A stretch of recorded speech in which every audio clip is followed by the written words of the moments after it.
missionary moment was 2 or 3 years ago, when we met our neighbor, and then we would hang out like every day in the summer.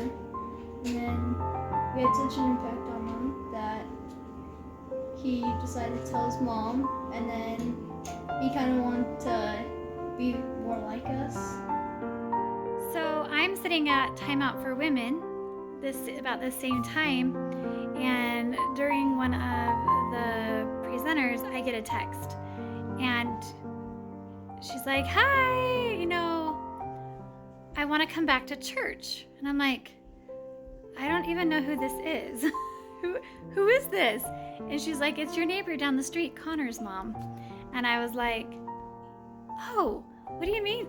Wait, what? Come back to church?" I'm like, "Do you belong to my church?" And she's like, "Yeah." And so we were texting back and forth for about 10-15 minutes, and she kind of explained what had happened, and I got really emotional and just started breaking down because this was such an incredible moment. And come to find out that my boys had been hanging out with her son and her kids. Thankfully, they were on their best behavior, and she just really she felt like something was missing for her kids, and she really wanted to come back to church. And so her kids were baptized within the next year, and she was able to be endowed and go through the temple, and we got to be with their family all along the way. And it was so incredible to see the gospel come back into a family's life and to see what it did for them. Their life didn't get easier. In fact, they had a lot of really hard things happen the next year for their family. But because they had the gospel and because they had come back to Jesus Christ, they let him be a part of their lives and carry some of their burdens.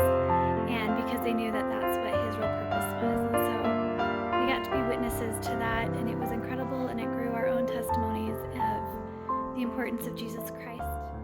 My biggest missionary moment was still with Connor, my neighbor, when we went to his baptism, and he had to go up and speak, and he told everybody that his biggest impact to become more Christ-like was me and Ben, how we influenced him to be a better person. I am grateful for Jesus Christ in my life because of all the good that it brings.